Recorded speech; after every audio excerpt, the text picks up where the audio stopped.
Greetings, everyone. My name is Dr. Greg Hammer. I'm a professor of anesthesiology, perioperative, and pain medicine, as well as pediatrics in the Stanford University School of Medicine. And today I'm going to talk about improving personal resilience. I have no conflict of interest related to this talk. I'd like to share with you the rubric that we in the Stanford WellMD program have created. And this pertains to the elements of personal fulfillment. And you can see that there are three essential ingredients to personal fulfillment in our lives, at work in particular, and they include a culture of wellness, efficiency of our practice, and personal resilience. And these three elements are equally important. Today, though, I'm just going to talk about personal resilience. So we can talk about resilience first in terms of caring for our bodies. And as we all know, sleep is an essential ingredient in terms of self-care.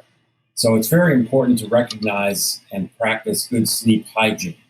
This includes having regular sleep and wake times, which I know for many of us has been difficult for many people in general during the pandemic when a lot of people are working at home. But it's important really to have an organized structure of our sleep. In addition, we need to avoid alcohol and caffeine proximate to the time we go to sleep.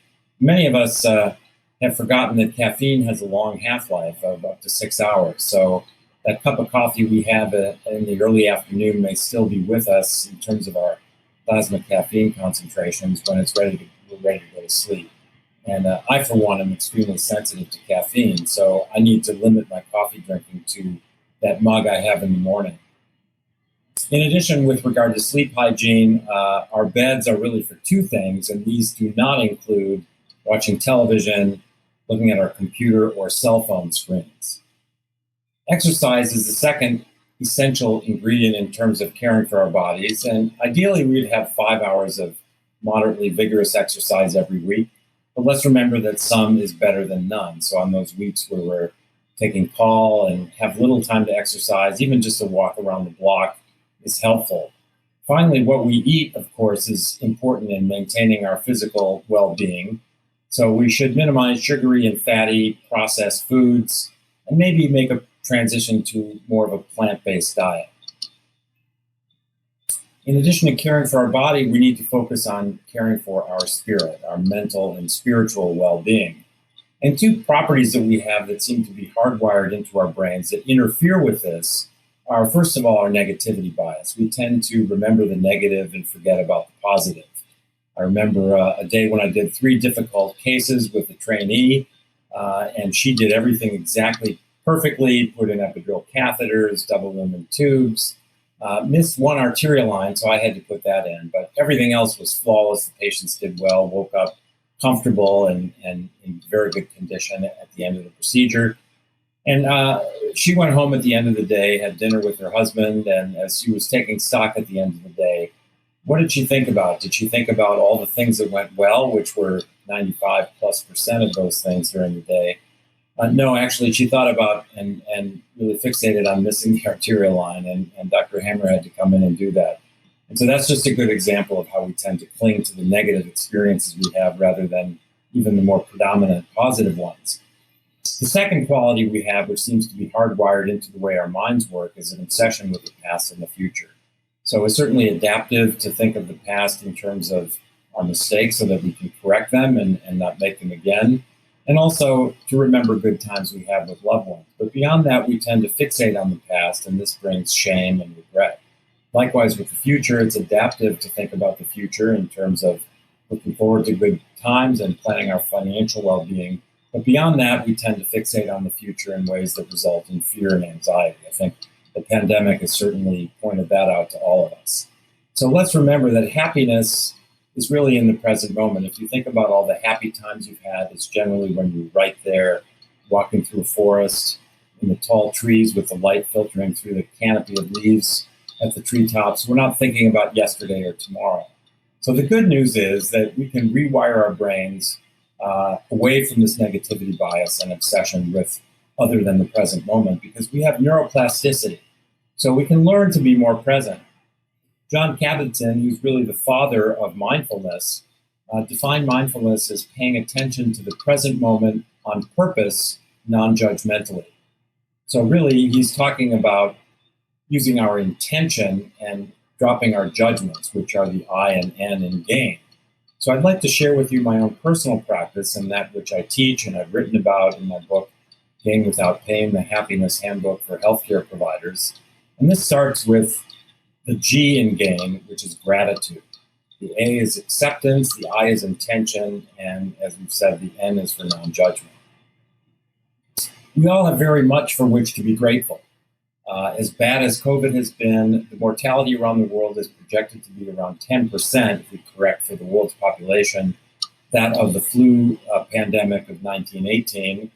And so we can be grateful for the vaccine, for those of us that have had access to it, for generally good medical care, and really the ability to communicate with each other virtually, even if we can't be together physically with our family and loved ones. We can be grateful for the fact that we have the physical capabilities that we have. And I think it's important to recognize that one can be blind and happy, otherwise disabled and happy, poor and happy, but it's impossible to be ungrateful and happy. And I think that really highlights the central role of gratitude in our ability to appreciate life. So let's face it, we should be grateful for the privilege we have for caring for others. And I'm grateful for my health, my work, and my loved ones. The A in gain is for acceptance. Let's face it, life is full of pain and suffering as much as it is full of joy. And so we need to embrace that which we cannot change and accept it rather than resisting it. And let's face it, there's lots of pain and suffering in the world. So many are suffering from COVID-related illnesses and loss of family members, war, famine, and the way we've mistreated each other over the centuries and millennia, I think still kind of resonates with all of us. We all have something, meaning we all have physical ailments, we all have pain, we all have fear and anxiety. But the more we resist pain by denying it or trying not to think about it, the more we suffer. And there's a formula in my book, suffering equals pain times resistance. So we have pain that is inexorable, we can't do anything about that. But the more we try not to think about it and resist it, the more we suffer. By embracing that which is painful, by actually letting it in, and as we do our gain meditation, kind of bringing that pain closer and opening our hearts to it and accepting it, the less we will suffer from it. Intention is our ability to be purposeful, and we can actually rewire our brains away from our negativity bias, as well as our obsession with the past and the future. And a good example of this is the 3 Good Things program at Duke University. They've actually enrolled tens of thousands of subjects who can join online. And what they found is that simply by pledging to think of and perhaps write down 3 good things that happened during the day, people sleep better and they become happier.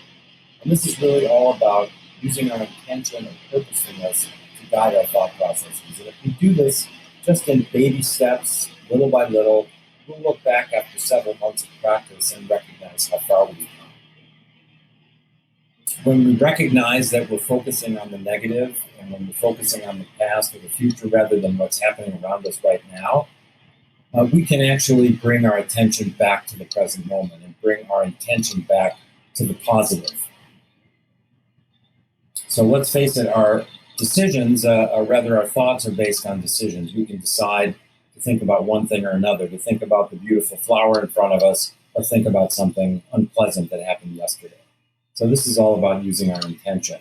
And finally, non-judgment is essential to our resilience because we're always comparing things around us to ourselves and other people to other people, and this person is good, that person is bad. And in fact, this is just wasted energy and it brings us down.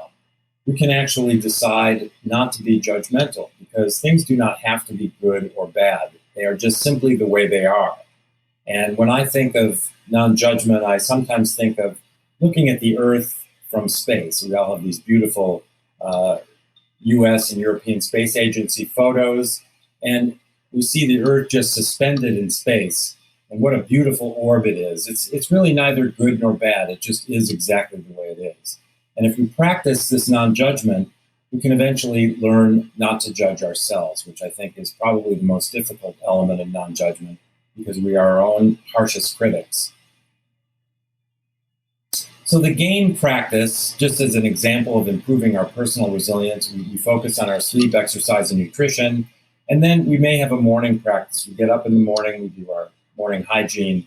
We find a comfortable place to sit with our eyes closed. We focus on our breath, slowly taking the breath in, pausing to a count of 3, and then exhaling without effort to a count of 4. We do this a few times until our heart rate slows down, our plasma epinephrine concentrations recede, and then we simply contemplate that for which we're grateful, our friends, our family, the pleasure we have, the privilege of giving to others and helping others in our work, the love that we share with friends and family. We move to acceptance. We may want to think of an unpleasant or painful experience and sit and actually feel that our chests and our hearts are opening and this experience is coming closer and closer until we merge with it. We find often that it's really not as bad as we had imagined. So this is acceptance. We can lower the amount of suffering by simply accepting that which is painful. We move to our intention. We think of 3 good things perhaps that happened yesterday. I think that meeting with you all today will be on my list for this evening and tomorrow morning.